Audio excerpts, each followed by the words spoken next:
Chapter 1. The Howl. Resurrection of the Wild Woman. La Loba, the Wolf Woman.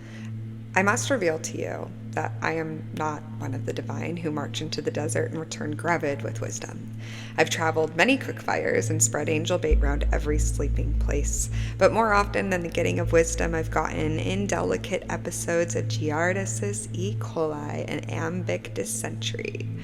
Oh, such is the fate of a middle-class mystic with delicate intestines.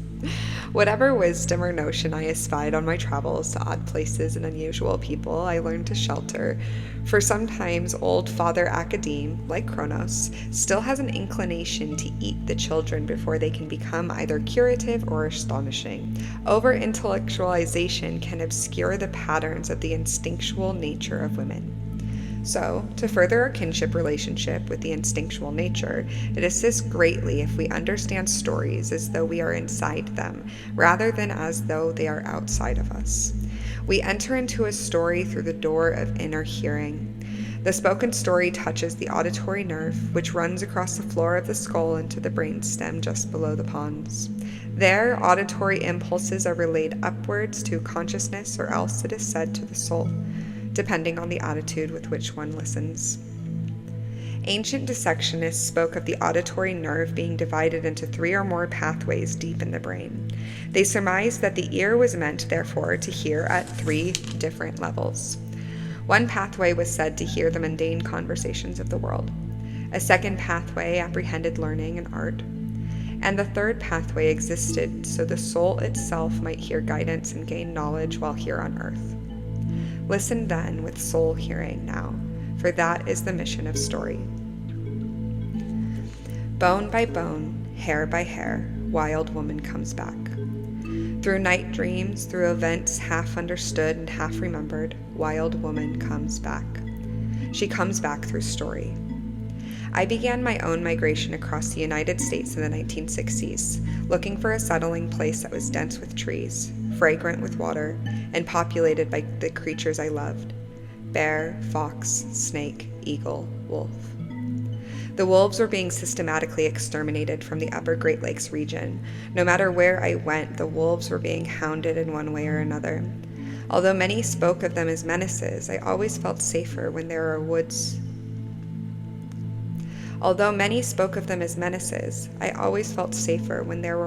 in the woods. Out west and in the north in those times, you could camp and hear the mountains and forests sing, sing, sing at night. But even there, the age of the scope rifles, Jeep-mounted Klieg lights, and arsenic treats caused an age of silence to creep over the land. Soon the Rockies were almost empty of wolves, too. That is how I came to the Great Desert, which lies half in Mexico, half in the United States. And the further south I traveled, the more stories I heard about wolves. You see, it is told that there is a place in the desert where the spirit of women and the spirit of wolves meet across time. I felt I was onto something when in the Texas borderlands I heard a story called Loba Girl, about a woman who was a wolf who was a woman. Next, I found the ancient Aztec story of orphan twins being breastfed by a she-wolf till the children were old enough to stand on their own. And finally, from the old Spanish land-great farmers and Pueblo people of the Southwest, I heard one-line reports about the bone people, the old ones who bring the dead back to life. They were said to restore both humans and animals. Then, on one of my own ethnographic expeditions, I met a bone woman, and have never been quite the same since. Allow me to present a first-hand account and introduction. La Loba. There is an old woman who lives in a hidden place that everyone knows in their souls, but few have ever seen. As in the fairy tales of Eastern Europe, she seems to wait for lost or wandering people and seekers to come to her place. She is circumspect, often hairy, always fat, and especially wishes to evade most company. She is both a crower and a cackler, generally having more animal sounds than human ones. I might say she lives among the rotten granite slopes in Tarahumara, Indian Territory, or that she is buried outside Phoenix near a well. Perhaps she will be seen traveling south to Monte Alban in a burnt-out car with the back window shot out. Or maybe she will be spotted standing by the highway near El Paso, or riding shotgun with truckers to Morlillo, Mexico, or walking to market above Oaxaca with strangely formed boughs of firewood on her back. She calls herself by many names: La Huesera, bone woman; the Trapera, the gatherer; and La Loba, wolf woman. The sole work of La Loba is collecting of bones. She collects and preserves especially that which is in danger of being lost to the world. Her cave is filled with the bones of all manner of desert creatures: the deer, the rattlesnake, the crow. But her specialty is wolves.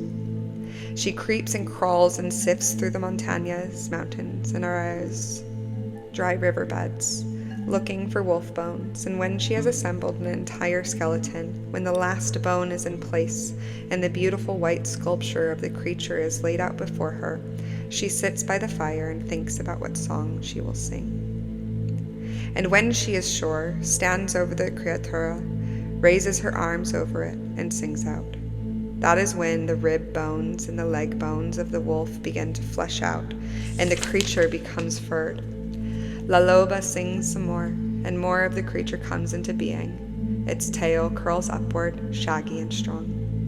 And La Loba sings more, and the wolf creature begins to breathe.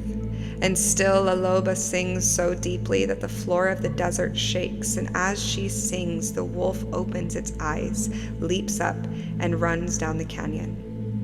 Somewhere in its running, whether by the speed of its running or by splashing its way into a river, or by way of a ray of sunlight or moonlight hitting it right in the side, the wolf is suddenly transformed into a laughing woman who runs free towards the horizon. So remember, if you wander the desert and it is near sundown, and you are perhaps a little bit lost and certainly tired, that you are lucky, for La Loba may take a liking to you and show you something of the soul.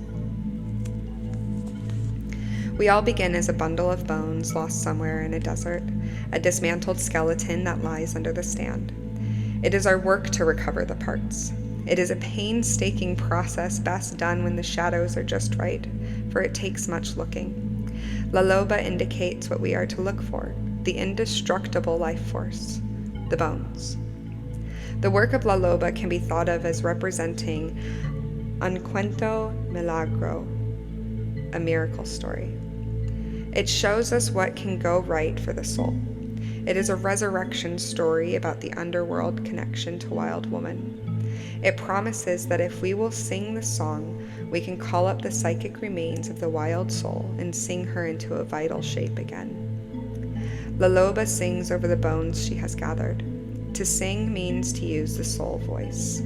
It means to say on the breath the truth of one's power and one's need to breathe soul over the thing that is ailing or in need of restoration. This is done by descending into the deepest mood of great love and feeling, till one's desire for relationship with a wildish self overflows, then to speak one's soul from that frame of mind. That is singing over the bones. We cannot make the mistake of attempting to elicit this great feeling of love from a lover, for this woman's labor of finding and singing the creation hymn is a solitary work, a work carried out in the desert of the psyche. Let us consider La Loba herself. In the symbolic lexicon of the psyche, the symbol of the old woman is one of the most widespread archetypal personifications in the world. Others are the great mother and father, the divine child, the trickster, the sorceress, the maiden and youth, the heroine warrior, and the fooless. Yet, a figure like La Loba can be considered vastly different in essence and effect, for she is symbolic of the feeder route to an entire instinctual system. In the Southwest, the archetype of the old woman can also be apprehended as old Lakasebe, the one who knows. I first came to understand Lakasebe when I lived in the Sangre de Cristo Mountains in New Mexico, under the heart of Lobo Peak. An old witch from Ranchos told me that Lakasebe knew everything about women, that Lakasebe had created women from a wrinkle on the sole of her divine foot. This is why women are knowing creatures.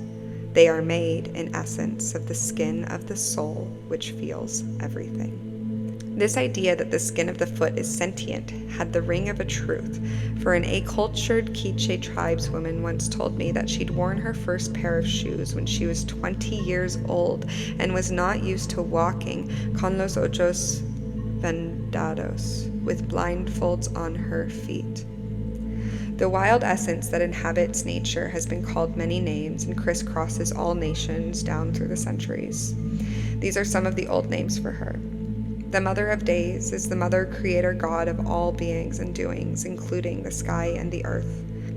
Mother Nyx has dominion over all things from the mud and dark. Durga controls the skies and winds and the thoughts of humans from which all reality spreads. Kolikyu gives birth to the infant universe, which is rascally and hard to control, but like a wolf mother, she bites her child's ear to contain it. Hecate, the old seer who knows her people and has about her the smell of humus and the breath of God. And there are many, many more. These are the images of what and who lives under the hill, far off in the desert, out in the deep. By whatever name, the force personified by Laloba records the personal past and the ancient past, for she has survived generation after generation and is old beyond time. She is an archivist of feminine intention. She preserves female tradition. Her whiskers sense the future. She is far-seeing milky eye of the old crone. She lives backwards and forward in time simultaneously, correcting for one side by dancing with the other. The old one, the one who knows, is within us.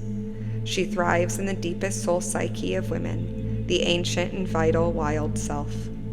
Her home is that place in time where the spirit of women and the spirit of wolf meet, the place where mind and instincts mingle, where a woman's deep life funds her mundane life. It is the point where the I and the thou kiss, the place where in all spirit women run with the wolves. This old woman stands between the worlds of rationality and mythos. She is the knucklebone on which these two worlds turn. This land between the worlds is that inexplicable place where we all recognize once we experience it. But its nuances slip away and shape change if one tries to pin them down, except when we use poetry, music, dance, or story. There is speculation that the immune system of the body is rooted in this mysterious psychic land, and also the mystical, as well as all archetypical images and urges, including our god hunger, our yearning for the mysteries, and all the sacred instincts, as well as those which are mundane. Some would say the records of humankind, the root of light, the coil of dark, are also here. It is not a void, but rather a place of the mist beings, where things are said. But rather the place of the mist beings, where things are, and also are not yet, where shadows have substance, and substance is sheer. One thing about this land is certain. It is old, older than the oceans. It has no age. It is ageless. The wild woman archetype funds this layer, emanating from the instinctual psyche. Although she can take on many guises in our dreams and creative experiences, she is not from the layer of mother, the maiden, the medieval woman, and she is not the inner child. She is not the queen, the Amazon, the lover, the seer. She just is what she is. Call her La Kasebe, the one who knows. Call her wild woman. Call her La Loba. Call her by her high names or by her low names. Call her by her newer names or her ancient ones. She remains just what she is. Wild woman, as an archetype, is an imitable and ineffable force which carries a bounty of ideas, images, and particularities for humankind. Archetype exists everywhere, and yet is not seeable in the usual sense. What can be seen of it in the dark cannot necessarily be seen in daylight. We find lingering evidence of archetype in the images and symbols found in stories, literature, poetry, painting, and religion. It would appear that its glow, its voice, and its fragrance are meant to cause us to be raised up from contemplating the shit on our tails to occasionally traveling in the company of the stars. At La Loba's place, the physical body is, as poet Tony Moffat writes, a luminous animal, and the body's immune system seems, via anecdotal reports, to be strengthened or weakened by conscious thought. At La Loba's place, the spirits manifest as personages, and as La Voz Mythologica, the mythological voice of the deep psyche, speaks as poet and oracle. Things of psychic value, once dead, can be revived. Also, the basic material of all stories existent in the world ever began with someone's experience here in this inexplicable psychic land, and someone's attempt to relate what occurred to them there. There are various names for this locus betwixt the worlds. Jung called it variously the collective unconscious, the objective psyche, and the psychoid unconscious, referring to a more ineffable layer of the former. He thought of the latter as a place where the biological and psychological worlds share headwaters, where biology and psychology might mingle with and influence one another. Throughout human memory, this place, call it Nod, call it the home of the mist beings, the crack between worlds, is the place where visitations, miracles, imaginations, inspirations, and healings of all natures occur. Though this site transmits great psychic wealth, it must be approached with preparation, for one may be tempted to joyously drown in the rapture of one's time there. Consensual reality may seem less exciting by comparison. In this sense, the deeper layers of psyche can become a rapture trap from which people return unsteady, with wobbly ideas and airy presentments. That is not how it is meant to be.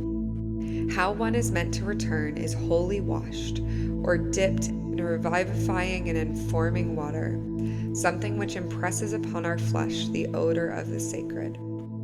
Each woman has potential access to Rio Bao Rio, this river beneath the river. She arrives there through deep meditation, dance, writing, painting, prayer making, singing, drumming, active imagination, or any activity which requires an intense altered consciousness.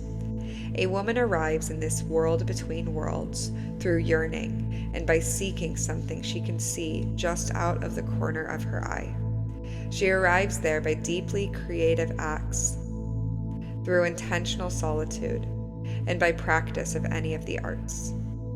And even with these well-crafted practices, much of what occurs in this ineffable world remains forever mysterious to us, for it breaks physical laws and irrational laws as we know them.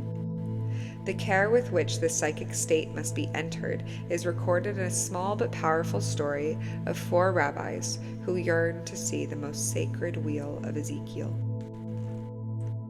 The 4 Rabbanim.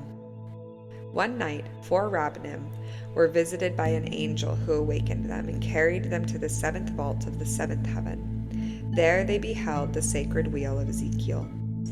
Somewhere in the descent from paradise, to earth, one rabbi, having seen such splendor, lost his mind and wandered frothing and foaming until the end of his days. The second rabbi was extremely cynical. "Oh, I just dreamed Ezekiel's wheel, that was all. Nothing really happened." The third rabbi carried on and on about what he had seen, for he was totally obsessed. He lectured and would not stop with how it was all constructed and what it all meant, and in this way he went astray and betrayed his faith. The fourth rabbi, who was a poet, took a paper in his hand and a reed, and sat near the window writing song after song praising the evening dove, his daughter in her cradle, and all the stars in the sky, and he lived his life better than before. Who saw what in the 7th vault of the 7th heaven, we do not know. But we do know that contact with the world wherein the essences resides causes us to know something beyond the usual hearing of humans, and fills us with a feeling of expansion and grandeur as well. When we touch the authentic fundament of the one who knows, it causes us to react and act from our deepest integral nature. The story recommends that the optimal attitude for experiencing the deep unconscious is one of neither too much fascination nor too little, one of not too much awe but neither too much cynicism, bravery, yes, but not recklessness. Jung cautions in his magnificent essay, The Transcendent Function, that some persons in their pursuit of the self will over-aestheticize the God or self experience. Some will undervalue it, some will overvalue it, and some who are not ready for it will be injured by it. But still others will find a way to what Jung called the moral obligation, to live out and to express what one has learned in the descent or ascent to the wild self. This moral obligation he speaks of means to live what we perceive, be it found in the psychic Elysian fields, the isles of the dead, the bone deserts of the psyche, the face of the mountain, the rock of the sea, the lush underworld, any place where La Casebe breathes upon us, changing us. Our work is to show we have been breathed upon, to show it, give it out, sing it out, to live out in the topside world what we have received through our sudden knowings, from body, from dreams, and journeys of all sorts. La Loba parallels world myths in which the dead are brought back to life. In Egyptian mythos, Isis accomplishes this service for her dead brother Osiris, who is dismembered by his evil brother Set every night. Isis works from dusk till dawn each night to piece her brother back together again before morning, else the sun will not rise. The Christ raised Lazarus, who had been dead so long he sinketh. Demeter calls forth her pale daughter Persephone from the land of the dead once a year, and La Loba sings over the bones. This is our meditation practice as women, calling back the dead and dismembered aspects of ourselves, calling back the dead and dismembered aspects of life itself. The one who recreates from that which has died is always a double-sided archetype. The creation mother is always also the death mother, and vice versa. Because of this dual nature or double tasking, the great work before us is to learn to understand what around and about us and what within us must live and what must die. Our work is to apprehend the timing of both, to allow what must die to die and what must live to live. For women, El Rio al Bahia Rio, the river beneath the river world, the bone woman home place, contains direct knowing about seedlings, rootstock, the seed corn of the world. In Mexico, women are said to carry la luz de la vida, the light of life. This light is located not in a woman's heart, not behind her eyes, but in los ovarios, in her ovaries, where all seed stock is laid down before she is even born. For men exploring the deeper ideas of fertility and the nature of seed, the cross-gender image is the furry bag, la cojones, the scrotum. This is the knowing to be gained in being close to a wild woman. When La Loba sings, she sings from the knowing of los ovarios, a knowing from deep within the body, deep within the mind, deep within the soul. The symbols of seed and bone are very similar.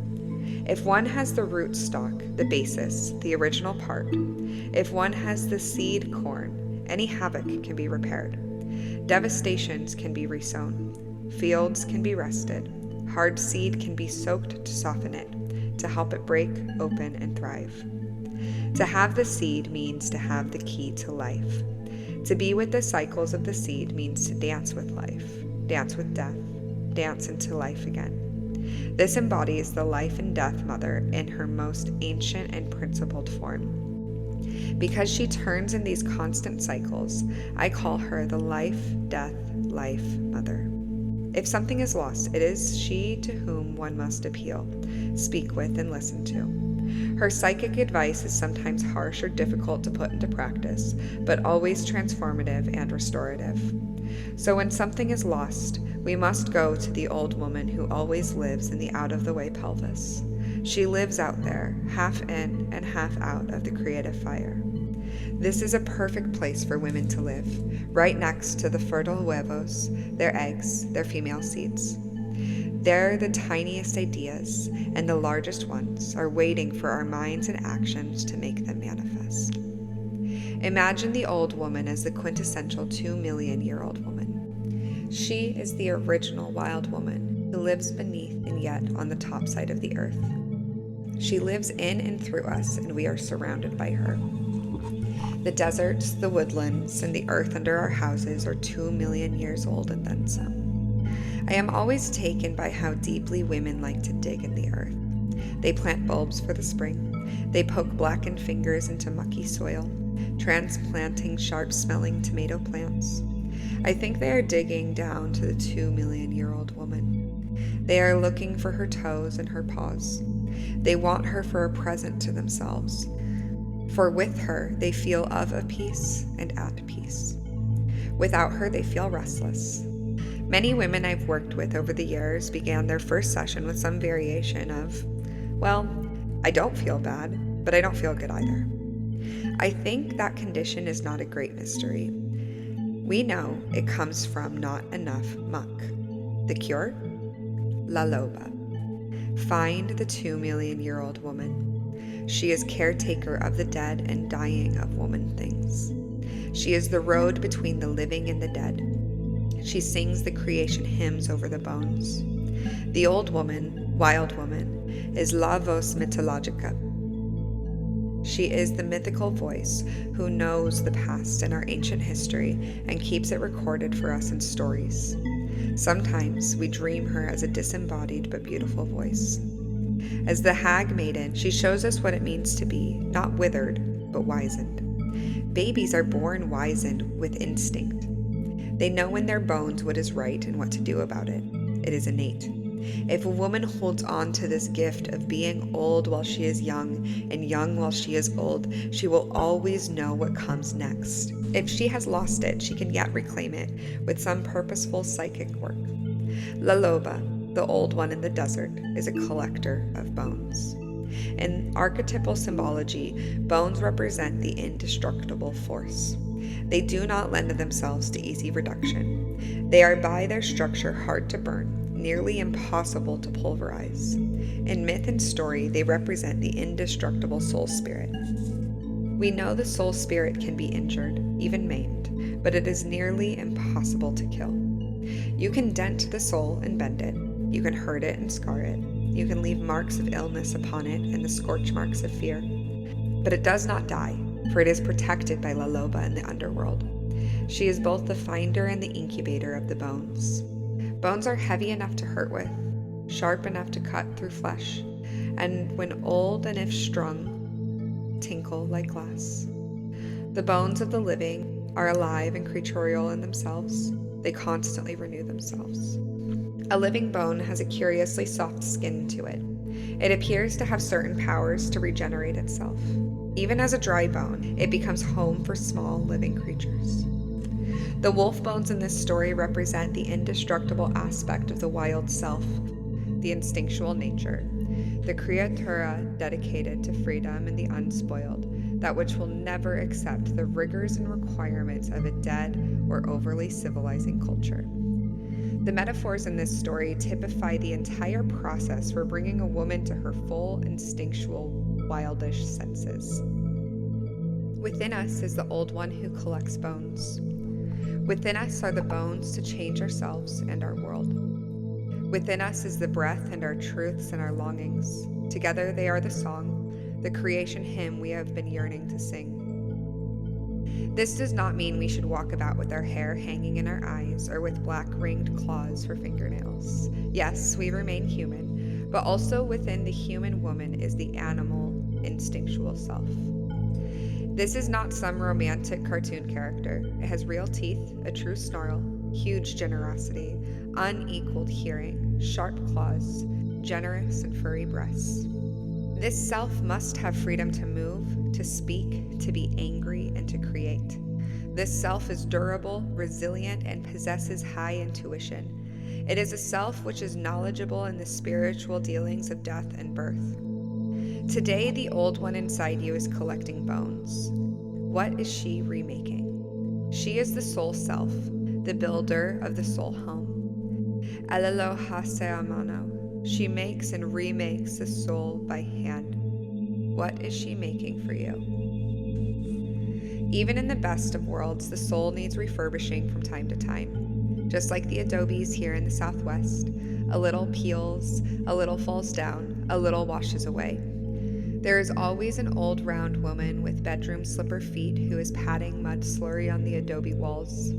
She mixes straw and water and earth and pats it back on the walls, making them fine again. Without her, the house will lose its shape. Without her, it will wash down into a lump after a hard rain. She is the keeper of the soul. Without her, we lose our shape. Without an open supply line to her, humans are said to be soulless or damned souls. She gives shape to the soul house and makes more house by hand. She is the one in the old apron. She is the one whose dress is longer in the front than in the back. She is the one who pat-a-pat-pats.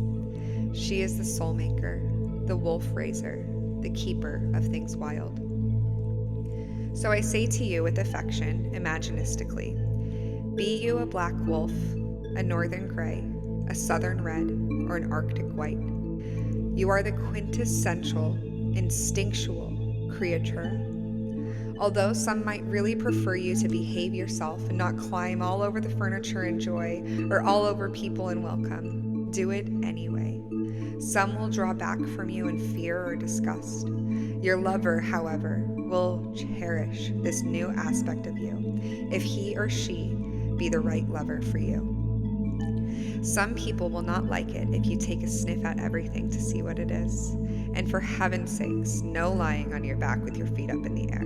Bad call, bad wolf, bad dog. Right? Wrong. Go ahead, enjoy yourself. People do meditation to find psychic alignment. That is why people do psychotherapy and analysis. That's why people analyze their dreams and make art.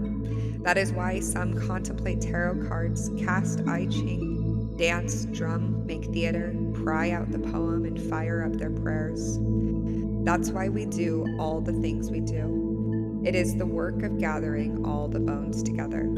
Then we must sit at the fire and think about which song we will use to sing over the bones, which creation hymn, which recreation hymn, and the truths we tell will make the song. These are some good questions to ask till one decides on the song, one's true song.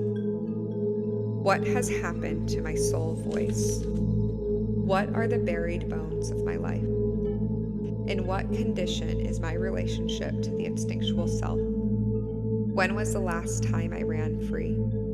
How do I make life come alive again? Where has La Loba gone to? The old woman sings over the bones, and as she sings, the bones flesh out.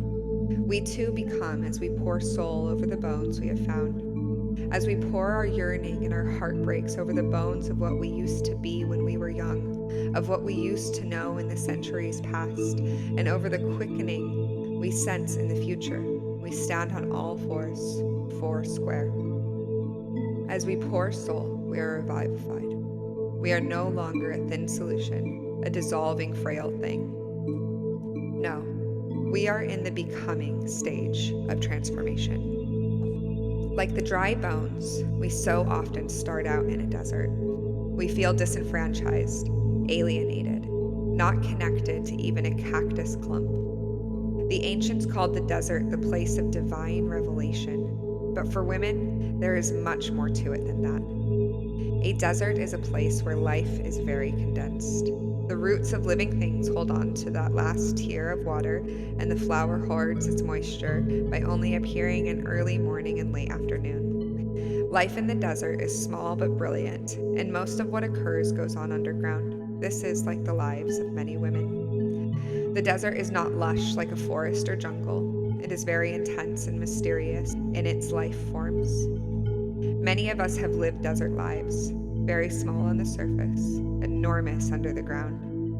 La Loba shows us the precious things that can come from that sort of psychic distribution. A woman's psyche may have found its way to the desert out of resonance, or because of past cruelties, or because she was not allowed a larger life above ground.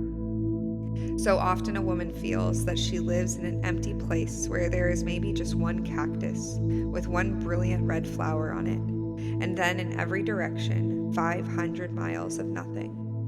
But for the woman who will go 501 miles, there is something more. A small, brave house, an old one. She has been waiting for you. Some women don't want to be in the psychic desert. They hate the frailty, the spareness of it. They keep trying to crank a rusty jalopy and bump their way down the road to a fantasized shining city of the psyche. But they are disappointed, for the lush and wild is not there. It is in the spirit world, that world between worlds. Rio Bahario, that river beneath the river. Don't be a fool. Go back and stand under that one red flower and walk straight ahead for that last hard mile. Go up and knock on the old weathered door. Climb up to the cave. Crawl through the window of a dream. Sift the desert and see what you find. It is the only work we have to do. You wish psychoanalytic advice? Go gather bones.